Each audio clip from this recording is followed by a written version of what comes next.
മഹാലക്ഷ്മി സീരിയലിന്റെ ഇന്നത്തെ ഈ എപ്പിസോഡ് റിവ്യൂയിലേക്ക് എല്ലാവർക്കും സ്വാഗതം.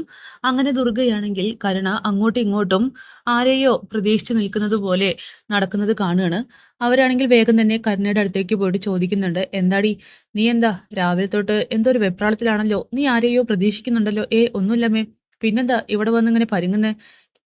ഒന്നുമില്ല ഒന്നുമില്ല എന്നിങ്ങനെ കരുണ പറയുമ്പോ, അല്ല നീ രാവിലെ തന്നെ ഹോസ്പിറ്റലിലേക്ക് ബാഗൊക്കെ എടുത്ത് പോകണമെന്നല്ലേ പറഞ്ഞത്, എന്നിട്ടെന്താ പോവാത്ത? ഭർത്താവാണെങ്കിൽ ഇവിടെ ഇല്ല. പിന്നെന്താ നിനക്കിവിടെ കാര്യം? നീ ഇവിടെ ഉള്ളതുകൊണ്ടേ നിനക്കുള്ള ഭക്ഷണം കൂടി ഞാൻ ഉണ്ടാക്കി വെച്ചിട്ടുണ്ട്. അതുകൊണ്ട് അത് കഴിച്ചിട്ടേ എത്രയും പെട്ടെന്ന് പോകാൻ നോക്ക്. ഇത് കേട്ട് കരുണ പറയുന്നുണ്ട്, അല്ലമ്മേ അവിടെ കണ്ണേട്ടനും മഹിയും വിളിച്ചില്ലല്ലോ? ആ, കുഞ്ഞിന് ഒരു കുഴപ്പമുണ്ടാവില്ലെന്നാ വിചാരിക്കുന്നെ. അങ്ങനെയെങ്കിൽ വിളിക്കാതിരിക്കില്ലല്ലോ. എന്തായാലും രാമായണ മാസമാണല്ലോ. ഞാൻ എന്തായാലും രാമായണം വായിക്കണം. കുഞ്ഞിന് വേണ്ടി നന്നായി പ്രാർത്ഥിക്കണം. സത്യം പറയാലോ, ഇപ്പോ മഹാലക്ഷ്മിയുടെയും കണ്ണന്റെയും കുഞ്ഞിനെ ഞാൻ എൻ്റെ സ്വന്തം മകന്റെ കുഞ്ഞിനേക്കാൾ കൂടുതൽ സ്നേഹിക്കത്തുള്ളൂ. ആ കുഞ്ഞിന് ഒരാപത്തും സംഭവിക്കരുതെന്നൊക്കെ പറയുമ്പോൾ ഇത് കേട്ട് കരുണയാണെങ്കിൽ പുറകോട്ട് തിരിഞ്ഞെന്ന് ചിന്തിക്കുന്നുണ്ട്. അതുകൊണ്ട് തന്നെയാ ആ കുഞ്ഞ് ഈ ഭൂമിയിൽ വേണ്ടെന്ന് ഞാനും തീരുമാനിക്കുന്നത്. എന്തായാലും നിങ്ങളുടെ സന്തോഷമൊക്കെ തകിടം മറിയാനായിട്ട് കുറച്ച് സമയം മാത്രമേ വേണ്ടുള്ളൂ എന്നൊക്കെ ഇങ്ങനെ പറയും.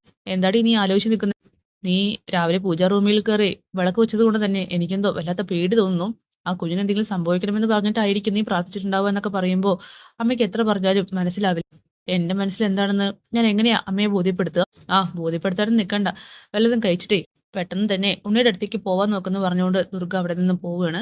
ഈ സമയം കരുണ വീണ്ടും ചിന്തിക്കുന്നുണ്ട്, ഈശ്വര, കുഞ്ഞിന് എന്തെങ്കിലുമൊക്കെ സംഭവിക്കണേ, ഇവരുടെ പ്രാർത്ഥന ദൈവം കേൾക്കരുതേ, ഞാൻ പ്രാർത്ഥിച്ചത് മാത്രമേ കേൾക്കാൻ പാടുള്ളൂ എന്നൊക്കെ. ശേഷം പ്രതാപനാണെങ്കിൽ കരുണയുടെ അതേ അവസ്ഥയാണ്. ഒന്നും അറിയാത്തതിന്റെ വെപ്രാളത്തിൽ അങ്ങോട്ടും ഇങ്ങോട്ടും നടക്കുകയാണ്. ഉണ്ണിയോട് പറയുന്നുണ്ട്, ഇത്ര നേരമായിട്ട് ഒന്നും അറിഞ്ഞില്ലല്ലോടാ. മാത്രമല്ല ആ ദേവരാജനാണെങ്കിൽ ഫോൺ വിളിച്ചിട്ട് എടുക്കുന്നില്ല, ഫോൺ ഓഫാണ്. ഞാനൊരു കാര്യം പറയുന്നതുകൊണ്ട് നിങ്ങൾക്കൊന്നും തോന്നരുത്. ആ മഹാലക്ഷ്മിയും കണ്ണനും ദൈവങ്ങളുടെ കൂട്ടുള്ളതാണ്. ആ പൂജാ റൂമിലിരിക്കുന്ന അയ്യപ്പ വിഗ്രഹം ഉറപ്പായിട്ടും അവരെ രക്ഷിക്കും. അതുപോലെ തന്നെയാണല്ലോ അവർക്കുണ്ടായ കുഞ്ഞിന്റെ കാര്യവും.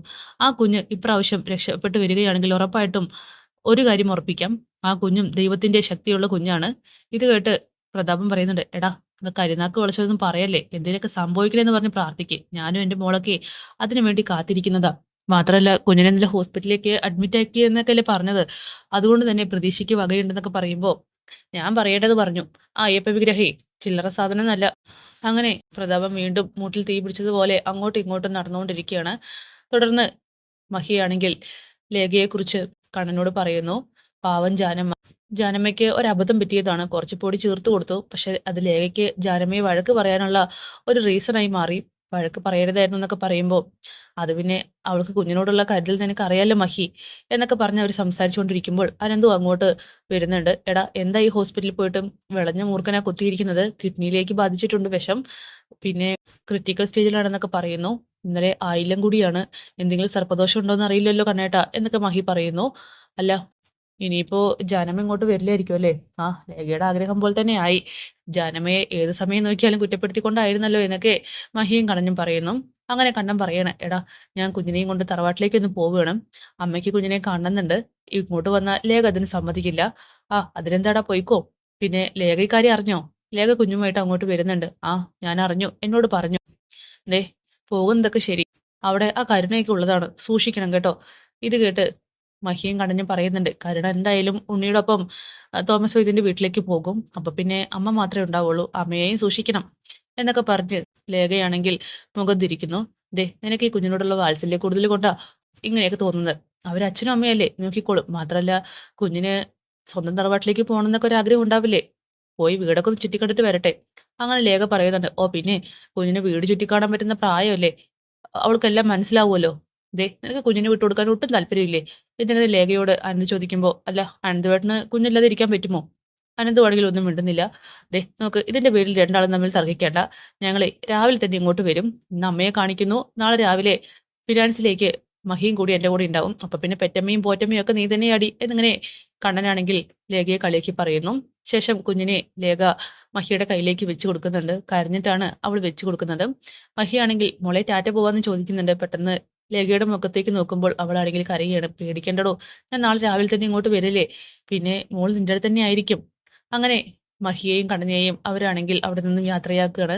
അങ്ങനെ ലേഖ പെട്ടെന്ന് തന്നെ തകർന്ന് അകത്തേക്ക് കയറി പോകുന്നുണ്ട്. ഈ സമയം അനന്തു ആണെങ്കിൽ ലേഖ എന്താ ഇത്, കൊച്ചു കുട്ടികളെ പോലെ, എന്നായാലും നീലമോള് ഇവിടെ നിന്ന് പോവേണ്ടതല്ലേ, ഓണം കഴിഞ്ഞ് അവൾ എന്നേക്കുമായിട്ട് പോകും. അപ്പൊ പിന്നെ എന്താ ചെയ്യാ? കുഞ്ഞിനെ ഇപ്പൊ തന്നെ വിട്ടുകൊടുത്ത് നമ്മൾ ശീലിക്കണം എന്നൊക്കെ പറയുമ്പോ, അല്ല അനന്തവേട്ടന് ഒരു തരി സങ്കടം പോലും ഇല്ലേ? അങ്ങനെ ചോദിച്ചാ ഉണ്ട്. പക്ഷെ അത് അവരുടെ കുഞ്ഞല്ലേ.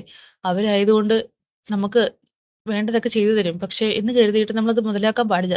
സത്യം പറഞ്ഞാൽ വലിയൊരു ആപത്താണ് ഞാൻ ക്ഷണിച്ചു വെച്ചിരിക്കുന്നതെന്നൊക്കെ പറയുമ്പോ, അതെന്താ അനന്തേട്ടൻ അങ്ങനെ പറഞ്ഞേ? കുഞ്ഞിനെ വിട്ടുകൊടുക്കുന്നതിൽ എനിക്ക് വിഷമമൊന്നുമില്ല.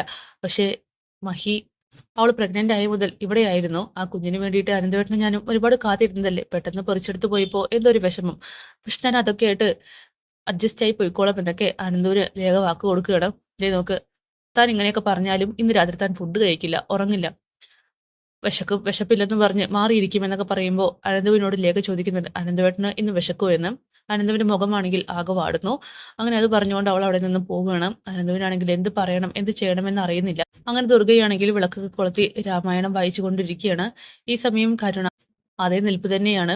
അതായത് എന്തെങ്കിലുമൊക്കെ സന്തോഷ വാർത്ത അറിയുമോ എന്ന് പ്രതീക്ഷിച്ചുകൊണ്ട് പെട്ടെന്നാണ് അവിടേക്ക് കാറ് വരുന്നത് കണ്ണന്റെ. കണ്ണൻ ഇറങ്ങുന്നത് കാണുമ്പോൾ കരുണയാണെങ്കിൽ എത്തി വലിച്ച് നോക്കുന്നുണ്ട്. ഡോറ് തുറന്ന് മഹിയും കുഞ്ഞും ഇറങ്ങുന്നത് കാണുമ്പോൾ തന്നെ കരുണയുടെ കിളി പോവുകയാണ്. അവളാണെങ്കിൽ ഷോക്ക് അടിച്ചതുപോലെ അങ്ങനെ നിൽക്കുന്നു. ഈശ്വര, ഇതെന്താ ഞാൻ സ്വപ്നം കാണുകയാണോ എന്നിങ്ങനെ കരുണ ചിന്തിക്കുകയാണ്. അങ്ങനെ കണ്ണൻ കുഞ്ഞും മഹിയുമായിട്ട് അകത്തേക്ക് കയറി വരുന്നുണ്ട്. കരുണ വേഗം തന്നെ ഓടി പിടിച്ച് താഴത്തേക്ക് വരികയാണ്.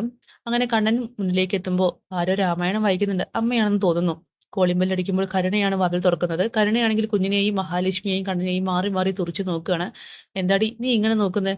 ഒരു വല്ലാത്ത നോട്ടാണല്ലോ എന്നങ്ങനെ മഹി ചോദിക്കുമ്പോൾ, ഏയ് ഒന്നുമില്ല, കുഞ്ഞിനെ എങ്ങനെയുണ്ട്? കുഴപ്പമൊന്നുമില്ലല്ലോ. ഏയ് കുഴപ്പമൊന്നുമില്ല. അങ്ങനെ അവരകത്തേക്ക് കയറുകയാണ്. അമ്മയാണോ രാമായണം വായിക്കുന്നത്? അതെ. രാവിലെ കുളിച്ച് അമ്മ പൂജാ റൂമിൽ കയറിയതാ, ഇറങ്ങിയിട്ടില്ല. അല്ല, കുഞ്ഞിനെന്താ പെട്ടെന്ന് പറ്റിയത്? അത് പൊടി കുറച്ച് കലക്കി കൊടുത്തത് കൂടിപ്പോയി. അല്ലാതെ മറ്റു പ്രശ്നങ്ങളൊന്നുമില്ല. ഇന്നലെ രാത്രി തന്നെ ഡിസ്ചാർജ് ആയെന്നൊക്കെ പറയുന്നു. ഇത് കേട്ട് കരുണയ്ക്കാണെങ്കിൽ വല്ലാതെയാവുന്നുണ്ട്. എന്തായാലും ഈ സമയം ദുർഗയാണെങ്കിൽ രാമായണം വായിക്കൽ നിർത്തിയിട്ട് പുറത്തേക്ക് വരുമ്പോൾ, ആഹാ, ഇതാരാ, അച്ഛമ്മയുടെ മോള് വന്നോ എന്ന് ചോദിച്ചുകൊണ്ട് വേഗം തന്നെ കുഞ്ഞിന്റെ അടുത്തേക്ക് വരിക. ദേ നോക്ക്, കുഞ്ഞിനെ കാണണമെന്ന് ഒത്തിരി ആഗ്രഹിച്ചു. എന്താടാ ഒന്ന് വിളിക്കുക പോലും ചെയ്തില്ലല്ലോ. കുഞ്ഞിന് എന്ത് പറ്റിയെന്ന് അറിയാതെ ആകെ ടെൻഷൻ അടിച്ചിരിക്കുകയായിരുന്നു. എന്തായാലും വന്നല്ലോ. ഇന്ന് ഇവിടെ ഉണ്ടാവും അമ്മേ മോള്. ആണോ? എങ്കിൽ പിന്നെ അച്ഛമ്മയുടെ സുന്ദരി മോള് വന്നേ എന്ന് പറഞ്ഞുകൊണ്ട് കുഞ്ഞിനെ എടുക്കുകയാണ്. അങ്ങനെ മഹി പറയുന്നുണ്ട്, ലേഖയ്ക്കാണെങ്കിൽ ഇങ്ങോട്ട് വിടുന്നതിൽ യാതൊരു താല്പര്യവുമില്ല.